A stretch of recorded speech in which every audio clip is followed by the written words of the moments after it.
I trudged home after a grueling day at the office, only to find that Alice wasn't around. Alice. I called as I climbed the stairs. I'm back. I'll be down in a sec, Spartan, she responded from above. It was a little joke we had. We'd met at a costume party where I'd been dressed as Spartan. We nearly bumped into each other, and I'd apologized, but she cut me off with, "You're Spartan," while poking me in the chest. I'd pointed at her chest and said, "I'm Alice," which made her laugh. It turned out her real name was actually Alice, and from that moment, we were Spartan and Alice. We'd been married for what I thought were 5 blissful years. I cracked open a beer, plopped on the couch, and tuned into the 6 o'clock news.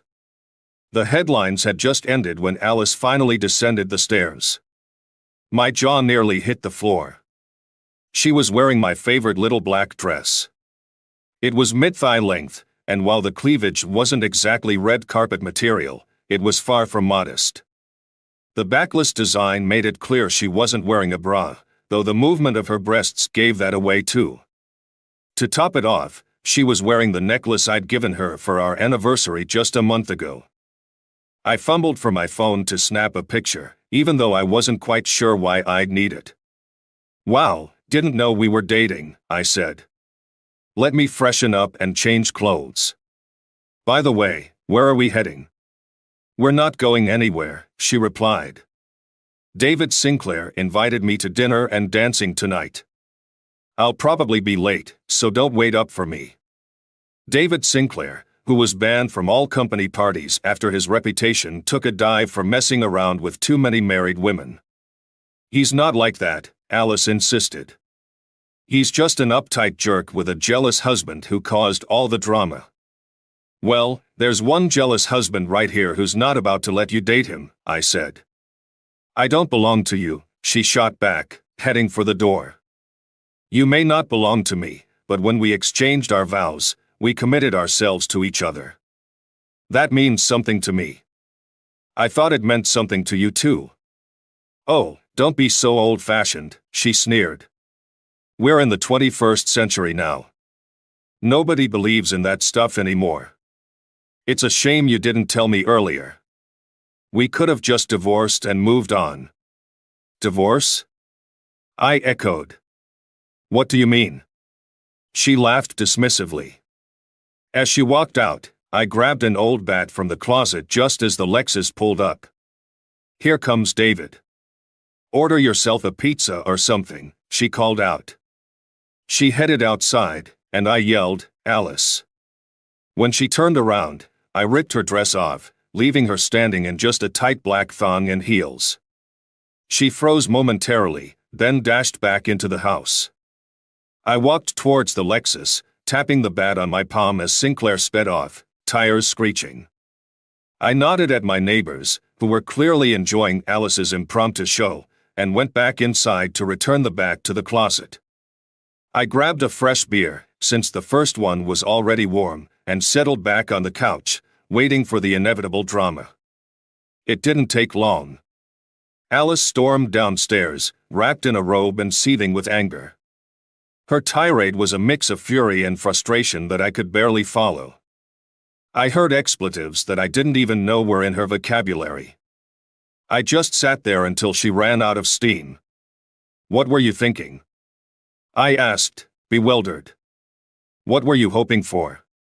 "I don't know," she admitted. "Our lives have gotten so monotonous that we never have any fun anymore. Why am I only hearing about this now? And the last few times I tried to change things up, you were either too busy, uninterested, or it was just gross. Even if you can justify cheating, why humiliate me like this?" "I didn't want to lie," she explained. "I thought if I told you, it wouldn't count as cheating." "That's the most ridiculous thing I've ever heard," I said. "Sleeping with someone else without my consent is definitely cheating." "Maybe you'd allow it," she suggested, looking at me with false hope. "You've really lost your mind," I said, feeling the rage bubble up. "I need to get out of here before I do something we'll both regret." I snatched the keys and bolted before she could even get up from her seat. I did what any self-respecting man would do in my shoes. I went to my favorite bar to drown my sorrows. "What's wrong, Michael?" Ben asked, sliding another bottle my way. "You look like you lost your best friend." "Maybe you're not too far off," I replied. I came home to find Alice dressed to the nines, telling me she was going out with David Sinclair from work and that I shouldn't wait up. "Of course you told her no," Ben said. "Of course I did. What kind of fool do you think I am?" I almost went off on him when he smirked and said, "Just messing with you, dude." So what happened next? Well, she gave me the usual spiel about not owning her and how loyalty is outdated. "I guess you didn't buy it." "Ding, ding, ding," I said. "You got it right." At that moment, Sinclair's car pulled up, and Alice headed for the door. I grabbed a bat from the closet and, following her outside, tore off her dress right there in the street. She stood frozen for a moment, then realized all the neighbors were watching her in just a thong and scampered back into the house. I walked to the car, still holding the bat, and watched as Sinclair sped away. "Looks like a win for you," Ben said. "So, what's bringing you here tonight?" The victory was short-lived. I was sipping my beer when Alice reappeared downstairs, pouting like a bear with a sore head. As she calmed down, she started ranting about our routine sex life and claimed that if she had my permission, it wouldn't be cheating. Ben was at a loss for words. I knew I needed to get out of there, so here I am. Ben cracked open a few more cold bottles, and we clinked glasses and drank. After a couple more drinks, I decided to call it a night before I risked driving under the influence. "Good night and good luck, Michael," Ben said. "Thanks, Ben. I think I'm going to need it." When I got back home, Alice was already in bed. I went through my usual evening routine, slipped into my pajamas, and crawled into bed with my back turned to her. As I drifted off, I thought I heard her quietly sobbing, but I chose to ignore it. The next morning, Alice was up early, making breakfast. Our meal was eerily quiet, and once we finished cleaning up, Alice started up again. "Michael, why can't you see that times have changed? No one expects to stay with just one person for their entire life anymore." "Well, I don't think I'm alone in this," I replied. As for staying with one person for life, neither of us was a virgin. We dated others before we met. You know that's not what I mean. We were just kids back then, barely understanding anything. Now we have more experience and more to compare. "I don't need to compare anything," I said. "I did a lot of comparing before I asked you to marry me. I chose you because I knew you were the one I wanted to spend my life with. When you said yes, I thought you felt the same way. Did you lie?" "No, but what? Have you changed your mind? If so, maybe we should just get a divorce." "I don't want a divorce." "Well, you can't have it both ways. If you don't want a divorce, you'll need to forget about this nonsense." Alice lowered her gaze and said, "I don't want a divorce." "Then it's decided," I said, though I wasn't entirely convinced. Despite Alice's claims that she had given up on seeing other men, I found it hard to believe. I was on edge every time she was late or didn't call when she said she would. The tension between us was palpable, and it even affected our intimacy. Everything felt more cautious and less passionate. Finally, I lost my composure. "Alice, I want a divorce." She looked shocked. "But I thought we were okay." "Really? Do you think everything's fine? Do you believe we're anywhere near where we used to be, when things were good?" She lowered her eyes and shook her head. Telling my parents was the hardest part. They couldn't grasp why we couldn't make it work. When my father-in-law cornered me one day, I showed him a photo of Alice half-dressed, and he backed off. We faced a lot of questions from the family. I let the wine flow to shield Alice from embarrassment, but ultimately, I had to show everyone the photo and explain what she had been up to. Alice's family came down hard on her, and she came to me looking for sympathy. "Michael, Is there really nothing I can do to change your mind about the divorce? I put my hand to my chin and thought for a moment. I came up with an idea that I was sure she wouldn't like. Okay, Alice, I won't stop the divorce, but I'll postpone it on one condition. Her mood lifted immediately. Anything, Michael? Be careful when you say anything. It's a lot. I'm not worried, she said. I'm sure you won't go crazy. So, what's the condition? She asked eagerly. I'll let you date other men as long as I can date other women. I was pretty sure I saw a grin flash across her face before she masked it with a sickly sweet smile. Of course, Michael, that's fair. What a piece of work. I was convinced she hadn't expected me to find another woman. There's one more thing, I said. What? You can't start dating until I've had a chance to find someone myself. She seemed thrilled, probably thinking she already had someone in mind and was worried I might not find anyone. I decided to give her a little incentive. If I can't find a date within 2 weeks, you can go ahead with your plans. This brought one of the brightest smiles I'd seen from her in weeks. She threw her arms around my neck and kissed me. That's great, Michael. Thank you. You'll see, this will be just what our marriage needs. Yes, it might just revive it, or flush it down the drain. A few days later, Alice was taken aback when I told her I had a date and suggested we go on a double date the next day. She probably thought I was bluffing and that she'd be out on a date while I stayed home alone. Without Alice knowing, I had lined up a date I hoped would put an end to this madness once and for all. On Monday, I took a long lunch to buy new clothes and left them in the car. On Friday, I left work early to get my hair done and make sure I was home before Alice. I snuck into the guest room with my new outfit and got ready in the shower. When I heard the garage door open, I finished shaving, brushing my teeth, and went to the bedroom to complete my look. Alice seemed surprised when I emerged from the guest room in a new outfit and with a fresh hairstyle, but she quickly regained her composure. David will pick me up at 6:30. Fine. We have a reservation with Olivia at 7 o'clock. The table is in my name in case you get there before us, I said as I walked out the door. What Alice didn't know was that we had a new hire at work, Isabel Ramirez. Isabel was a stunning redhead who turned heads everywhere she went. She was completely professional, never feeding office gossip. We'd struck up a casual friendship, and though she flirted with me from time to time, I would always politely show her my wedding ring. So, when I asked her out for drinks after work, she was intrigued. I arrived at the bar before she did and was staring into my glass when she walked in. So, Michael, what's got the last Boy Scout of America out of his shell? She asked with a laugh.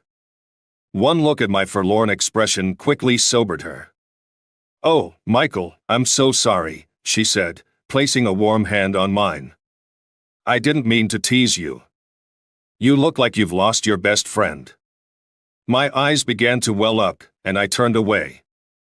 Isabel put her arm around my shoulders and guided me to a table. I took a sip of my drink while she sat patiently, giving me the space I needed to gather my thoughts and muster the courage to tell her my story. Well, she said, once I'd finished, there's only one thing we can do. We? I asked, raising an eyebrow. Yes, we, she confirmed. I'll be your date. I laughed for the first time since Alice dropped this bombshell of an idea. Why are you laughing? I'm serious, she insisted. I looked into her eyes, half expecting a gotcha moment, but her sincerity was clear. Why me? I know you don't date married men, hell, you barely even flirt with single men. If the guys at the office thought they had a chance with you, there'd be a line around the block. I'm not just looking for a date, she said. Like you said, I can date anyone I want. But I really like you. Maybe it's because you don't always undress me with your eyes. Not that you don't sometimes, it'd be weird if you didn't. But you always treat me with respect. When we talk, you actually listen and support my ideas when others dismiss them just because they come from me. More importantly, I like you, and I'm angry at your wife for treating you so poorly. So, are we on a date or not? I might not have been born yesterday, but I wasn't born last night either. You're in. I finished off the rest of my drink and walked Isabel to her car. She gave me her number, shared a friendly hug, and drove off. I had a feeling my life was about to get a lot more interesting. When I pulled up to Isabel's place, I barely had time to get out and open her door before she reached the car. She was a bit taller than Alice but still shorter than me. Her dress, emerald green and tight, fell just below the knee, with a daring slit up the left side almost to her thigh.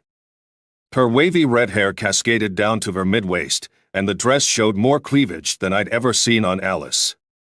As I helped her into the car, she almost slipped, giving me a brief but tantalizing glimpse of her creamy white thigh before she adjusted her dress, flashing me a bright smile. "We'll have plenty of time for that later," she said, her voice a sultry purr. I had to compose myself before driving, feeling a bit awkward from her laugh and touch. As if that wasn't enough, she began rubbing my thigh. Luckily, we arrived at the restaurant before things got too far, and I managed to regain control as we walked in. Alice and David were already there. I'd seen David a few times before, and his appearance that evening made no more impression on me than usual. Alice, on the other hand, was furious. I don't think I've ever seen her so worked up. David didn't stand up, so I didn't offer my hand, merely nodding at Alice while helping Isabel into her seat. Alice was clearly shocked to see me with such an attractive date. I think she was going to make a snide comment but thought better of it. David, however, couldn't take his eyes off Isabel's cleavage. Alice had to elbow him to keep his gaze from wandering. Dinner started off awkwardly but soon felt like just another night out with two normal couples, rather than husband and wife with different partners. Afterward, we went to a club to drink and dance. The fast dances were uneventful, but during the slow songs, Isabel pressed herself against me, and I could feel Alice's glare piercing through me. Alice was practically grinding on David, trying to make a scene. She attracted quite a bit of attention, but she seemed oblivious to it, lost in her own world. When David's hand slipped under her dress to caress her breasts, I felt a wave of embarrassment and quickly led Isabel back to our table. We watched Alice and David put on their show until the manager approached them and asked them to leave. Alice dashed to the table in tears, grabbed her coat, and left with David following closely behind. "Well, you certainly know how to have a good time with a girl," Isabel said, giggling. I could only laugh and we returned to the dance floor. When we were ready to leave, I approached the manager. "I'd like to apologize for our companions," I said. "Don't worry about it," he replied. "No complaints here." "I understand. Please come again." I took Isabel to her apartment and walked her to the door. As I leaned in for a friendly goodnight kiss, she surprised me by pulling me close for a passionate kiss. Isabel asked, "Would you like to come in for a nightcap?" There was a certain glint in her eye that hinted she had more on her mind than just a drink, but who was I to argue? The glass was quickly forgotten as soon as the door closed behind us. She pushed me onto the sofa and straddled my lap, the slit in her dress widening to give me an enticing view. With deliberate slowness, she unbuttoned the top of her dress, letting it fall to her waist and revealing her firm, captivating breasts. Before I knew it, she slid to the floor and began unbuttoning my trousers. Her movements were agonizingly slow, and I found myself struggling to keep my composure. She settled back onto me, and I could feel her warmth pressing against me. In that moment, it struck me that, despite Alice's complaints about our sex life being stale, she had never allowed me such intimate positions. Alice always said it was humiliating. Clearly, Isabel didn't share that view. After a while, I rolled over beside her, and she nestled against me, resting her head on my shoulder. As we lay there, a nervous thought crossed my mind. "Isabel, in all the excitement, I had forgotten to use a condom. "It's okay," she reassured me, sensing my anxiety. "I'm on the pill." I cupped her chin, lifted her face to mine, and kissed her tenderly, our tongues meeting in a gentle dance. I lost track of time as we made love, but it felt like mere moments before we drifted into a blissful sleep. Lying there, I couldn't help but think about Alice's claim that our sex life was monotonous. If anything, my night with Isabel had shown me it wasn't because of me. The next morning, we showered separately. While Isabel finished up, I made breakfast. When she saw the spread, she commented, "Wow, you're not just a great lover, you're also a cook. I could get used to having you around." As we sat down to eat, I said, "Isabel, I really like you, and last night was the best sex I've ever had. But I need to sort out my marriage first. Even if we do get divorced, I'm not sure how soon I'll be ready for another relationship." "Don't worry, Michael," she said, "I was just teasing you. I like you too, and if things work out, I could definitely see us together. But you're right, first, you need to settle things with your wife." After breakfast, we chatted about trivial things until I decided it was time to head home and see if anything could be salvaged from my marriage. When I walked in, I found Alice sitting at the kitchen table, her eyes red from crying. Seeing my contented expression made her burst into tears. I took a cup of coffee and sat down across from her. "So, how was your night with David?" "Oh, Michael," she sobbed, "it was terrible. All I could think about was you and Isabel. She's so beautiful, and I know I can't compete with her." "You wouldn't have to worry about competition if you hadn't started this mess," I said. Alice couldn't meet my gaze but nodded in agreement. "I think you'd feel less regret if it was just me and David left alone at home." She looked up, her eyes filled with tears, then nodded again. "I just don't know what to do. Part of me wants to kick you out and start over with someone new." Alice was openly sobbing now, clearly tormented by the situation. "But then I look at you and see the person I married, the one I fell in love with. I don't see an evil woman, just a confused girl. I hope there's a way back for us." Alice's hope was evident in her tear-filled eyes. "I'm going to change and go out for a while. When I return, we'll talk again. Please don't make me move out, Michael. How can we be together if we're apart? I need you now more than ever." "You don't understand," I said. "It's not just about us getting back together. Maybe you should have considered how much you needed me before starting this." I went upstairs to our bedroom, leaving Alice at the table. When I came back down, Alice was still sitting there, watching me with hopeful eyes. I shook my head sadly and walked out of the house. I know it sounds cold, but I needed Alice to feel the fragility of our marriage. I walked down to the Charles River and sat on a bench, watching the rowers and sailboats. I felt a pang of sadness as I wondered if I'd ever have children with Alice. I don't know how long I sat there, but as the sun began to set and the chill set in, I took a deep breath and trudged back home. When I entered the house, Alice was still at the table.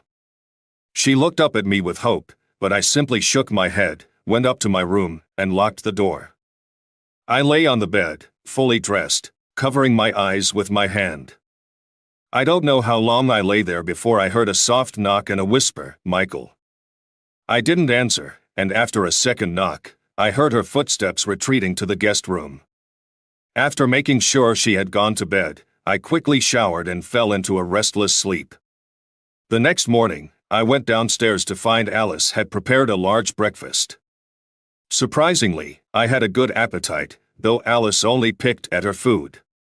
"Michael," she said, "do you think we could try seeing a psychologist?" I considered the idea. I didn't know much about counseling and wondered if they'd try to get me to agree with Alice's perspective. If that was the case, I could always leave. But I wanted to work things out. From my night with Isabel, I'd learned that our sex life had become mundane. Did I really want to go back to that? Despite my anger at Alice for never addressing her issues with me directly, I decided I still had enough love for her. I wasn't ready to give up without a fight. "Okay, Alice, let's get something straight," I said. She almost jumped out of her chair. "I don't want a counselor whose goal is to save our marriage. Whether it can be saved or not is irrelevant. I won't tolerate any hidden agendas." I could tell she was disappointed. She must have been hoping for some New Age therapist who would endorse her "times have changed" philosophy, but she had no choice but to agree. The consultation turned out to be surprisingly effective. Alice had to face how her refusal to work with me was contributing to her dissatisfaction with our sex life, and I realized I needed to be more assertive. We discussed what we wanted, needed, and expected from our intimacy. Although counseling helped us address many issues, I remained focused on her betrayal, even if I didn't let it dominate our interactions. Alice, on her part, couldn't get past her insecurities about Isabel. Despite my assurances that, although I had some feelings for Isabel, I was not in love with her and that our date was merely a response to the situation, Alice simply didn't accept it. In the end, we decided to part ways amicably. Once the divorce was finalized, I took time to reflect on my life. I didn't immediately reach out to Isabel. Instead, I booked a stay at a bed and breakfast on the Mina coast.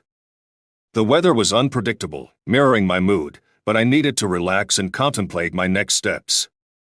When I returned, I called Isabel. We went to dinner, and though we ended up in bed together, it was more for comfort than passion. The next morning, as we lay in bed, she asked, "Penny for your thoughts, Michael?" I replied, "I was thinking how easy it would be to pick you up and ask you to stay with me forever. But I know that the easy way isn't always the best." She smiled slyly and said, "Get your mind out of the gutter. I don't just mean sex, you pervert. I really like you, and I know I could easily fall in love with you, but I'm concerned it might be unfair to both of us since my divorce is still fresh. I think it's better if we both see other people for a while, as well as each other.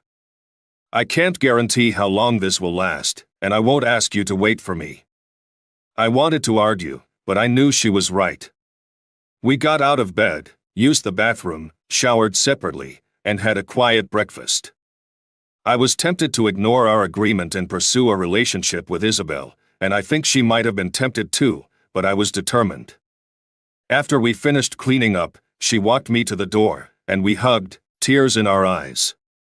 "I think this is goodbye," she said. "No, I don't agree," I replied. "Why don't we meet for dinner in 2 weeks, just to check in on how things are going?" "Okay," she agreed, kissed me on the cheek, and led me out the door. The sound of the door closing felt like a prison door, and I wasn't sure if I'd made the worst mistake of my life. I spent the rest of the week questioning my sanity. On Friday, I decided to join some friends for dinner and drinks. We sat in a corner booth at the back of the restaurant, with me facing the door. As we were finishing dessert, I saw her walk in. Isabel was with a tall, handsome guy. Who was I kidding? Of course, he was tall and handsome. I was torn about whether to say hello, but I decided against it, respecting our breakup. I was disappointed at how quickly she seemed to have moved on. I guess you could call me a coward because I waited until she went to the restroom before leaving some cash on the table and saying a quick goodbye to my friends. I was angry with her for not waiting longer to start dating again and even angrier with myself. It was something we both agreed on. One thing was certain, I needed to get back into the dating scene. I flatter myself that I'm a pretty good catch, and I had no problem arranging a date for the following Friday. Her name was Heather Price. She worked as a secretary for one of my clients, and we'd had some flirtatious exchanges in the past. She knew I was married, but she readily agreed once I mentioned my divorce. Heather had always seemed attractive in a professional sense, but I was surprised by how stunning she looked when she opened the door. "I think I'm pretty well prepared," she said. "That's an understatement," I replied, noticing her readiness. "Just let me put on my cloak," she said. I helped her with it, and we went out. Dinner was filled with the usual first date conversation, though we discussed my divorce. Heather was shocked by Alice's actions. Over coffee and dessert, I decided to be upfront. Heather, I don't want to deceive you. Before my divorce was finalized, I was involved with someone, and after my divorce, things got serious. We both agreed to see other people for a while to avoid rushing into anything. I don't want you to think I'm just using you as a placeholder. I'm open to whatever happens. Her response was reassuring. Michael, this is just our first date. I'm not expecting any commitment. I appreciate your honesty. Let's just see where things go. With that awkwardness behind us, we had a pleasant evening, ending with a warm kiss and plans for the following Saturday. Meanwhile, I had a dinner planned with Isabel and was unsure of how it would go. When she arrived, she was as beautiful as ever. During dinner, she suddenly became serious after our orders were placed. You know, I saw you, she said. I raised my eyebrows, curious. I saw you with your friends the other night. I was going to come over and say hello, but when I came out of the restroom, you were already gone. I felt a little embarrassed. I know we agreed to see other people, but seeing you with someone else so soon made me a bit jealous. It's silly, I know. Michael, you had no reason to be jealous, she continued. Ethan is an old friend I hadn't seen in a while. When he called, I took the opportunity to have dinner with him. It wasn't anything significant. No need to apologize. If there was any upset, it was all in my head. In fact, it motivated me to finally get off my butt and ask someone out. We had dinner last week. Her eyebrows raised at that. Should I be feeling jealous? She asked, a playful smile on her face. Oh, I wouldn't worry about that, I replied. We've got another date planned for tomorrow night. We both agree there's no commitment here, just two people enjoying each other's company. That's nice, she said, her smile tinged with wistfulness. You deserve to have a good time. Our awkward conversation was cut short as our dinners arrived, shifting our chat to lighter subjects. Would you like to go dancing? I asked, opening the car door for her. No, I think it would be better if you just took me home, she replied. The drive was quiet. She stared out the window, lost in thought. We reached her door, shared a kiss that was perhaps a bit more intense than we intended, and gently separated. Please stay in touch, Michael, she said. I will, I assured her. Good night, Isabel, I said, quickly retreating to my car before attempting to get her inside. My date with Heather went well. Our goodbye kiss was more passionate, and we even did a bit of petting, but we decided to break things off before it went too far. Even though I spoke with Isabel every week or so, we never actually met up. I'm not sure if we were avoiding each other subconsciously or if it was just fate. I saw Heather a few more times. We ended up in bed and had fun, but there was no real spark. After our third night together, Heather dropped a bombshell. Michael, I think this should be the last time, she said. What? I thought everything was fine. Well, it might have been too fine, she replied, sounding perplexed. Michael, when we started, we agreed there'd be no commitment. I made it clear I wasn't looking for anything serious, and I didn't have any feelings then, but now I'm starting to develop feelings for you.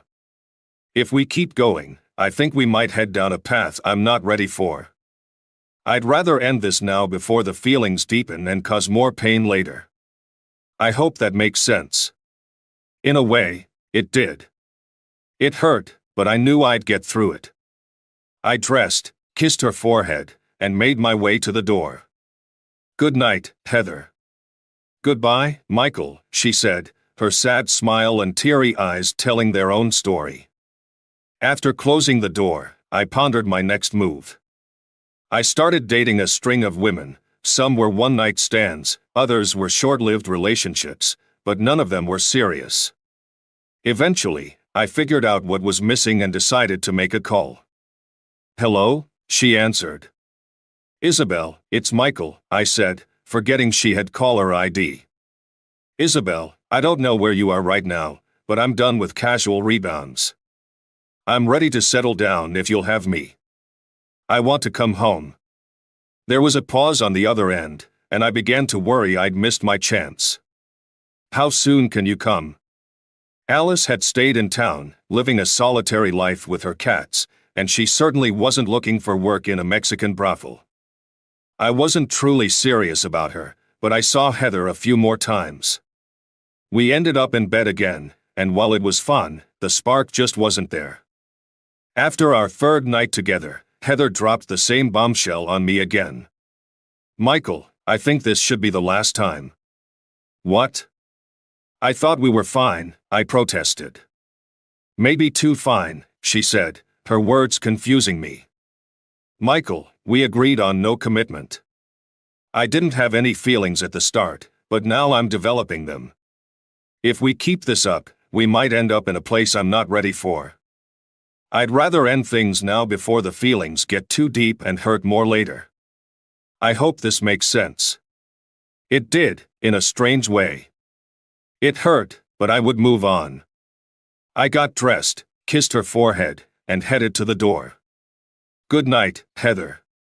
"Goodbye, Michael," she replied, her sad smile and teary eyes reflecting her own pain.